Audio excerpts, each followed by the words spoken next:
Lydia joins us now, also Scott Bridgewood, who also is involved and joins us as well. Lydia, just first of all, just kind of describe what you do. Well, it's quite a few different things. I do work for the NHS as Arts and Health Coordinator, in a part-time capacity. But the other parts of my work are around being a poet and performer, and activist, I suppose. And I'm really excited and looking forward to the Venus Papers exhibition and stage show that's opening on the 4th of February. Which has been described as spectacular. Oh, well, thank you very much, or whoever said that, I'm sure. It has been getting really good feedback as it's been going around the country, and in Leicester it will be our 4th date. I'm also on February the 4th, so may the 4th be with you, though it's got nothing to do with Star Wars, so it's quite misleading in that way. It could do, maybe we could just throw some of that in. I could do my hair in a special sort of Princess Leia way as homage. The thing with it is you pick up on a particular time in history where the world is changing. The world is very different to the way it was even 2 years ago, and you have the premise of taking Venus, the Roman goddess of love and beauty, plonking her on a beach, and effectively saying get on with it, and seeing what that reaction would be. Well, that's the premise, absolutely, and it's very much carrying on from Botticelli's 15th century Bachelet, where he depicted her arriving on her shell on a beach, possibly a Cypriot beach, possibly a Greek beach, no one's really very sure. But the premise of this show is to relocate her to the 21st century and a UK beach and ask what she would make of it all if she were to be here now. So, of course, she's a perfect symbol for every woman, exploring everything from body image to the way women look at the world, each other, and are looked at, but also, obviously, she's a perfect symbol now for, perhaps as ever, but especially now, perhaps, the ultimate traveller, immigrant, outsider, refugee, and new arrival. And so there are poems in the show like Venus walks into a bar, Venus gets a job as a glamour model, Venus gets a job as a fashion model, Venus in Primark, but also poems and pieces like things people say about Venus in the tabloids, Venus at customs. And the show, it's difficult to talk about without spoiling it for audiences, but it certainly tracks her experience from innocence to experience, her journey through innocence to experience, her arrival through to her departure, and certainly a lot happens along the way, as you can imagine. Now, Scott, of course, you're heavily involved in all this. Just tell us that your involvement. Well, as well as Lydia's book and amazing stage show, there's also an exhibition on at the same time at the Attenborough Arts Centre, and I put in 18 paintings in the exhibition that runs at the same time. And they are, rather than, I was very careful not to illustrate the poems, they are reactions to the poems, if you like. So 18 spectacular, dare I say, paintings. They are. But it's an interesting, you do, just sorry to interrupt, but you create an interesting point there, that the difference is and there is a fundamental difference between being an illustrator and an artist. Now, an artist can be an illustrator can be an artist. Yeah. But in principle, most artists create feelings through their work and reactions to a situation they find themselves in, or a scene, or whatever it might be. Well said, yeah, exactly.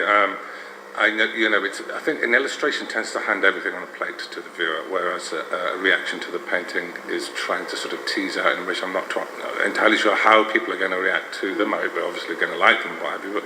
But I've been painting the human figure for about 30 years now, and I teach life drawing and what have you. So these are all depictions of the human body, so it raises questions about body image, female body image, and male gaze, and what have you. So it's hopefully a very interesting and exhibition. You should, I mean, it's exciting because it's provocative, isn't it? It's provocative at a time when lots of people feel quite provoked, to be honest.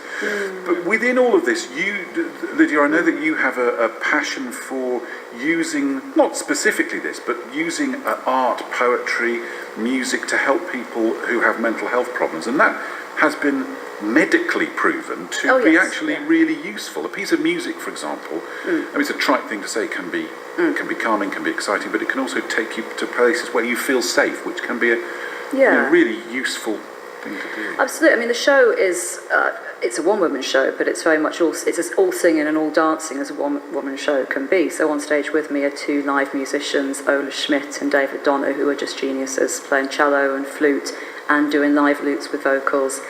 And then there's professional set design, a 6-foot cerise shell.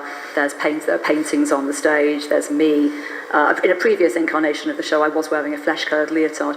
You know, sadly, I'm sure the audiences will feel the pain of that. That it's not the case for this show. But the shadow of nylon, I'm sure, hangs over it all anyway, in a beautiful way. It's a very immersive experience, and I think audiences will hopefully go on that emotional and immersive journey with the characters and with me, hopefully. In terms of the mental health aspect, I mean, it explores a number of emotions and a range of things. Mental health is specifically as a theme through it, because it's looking at the effect that culture and contemporary life would have on someone like Venus, who is an innocent as she arrives and quite vulnerable, and leaves with more experience. And you know, it has dark aspects to it. You know, it's a difficult place to live, I suppose. You know, contemporary society. Thank you so much for coming in. Apart from anything else, the space that you've done this all in, it has a lovely atmosphere to it, doesn't it? It does. Oh gosh, yeah. It's just a really lovely place. I don't know what it is. It's just, you walk through the door and you feel kind of just hugged. Well, Embrace, it used to be called, didn't it? Now Attenborough Arts Centre.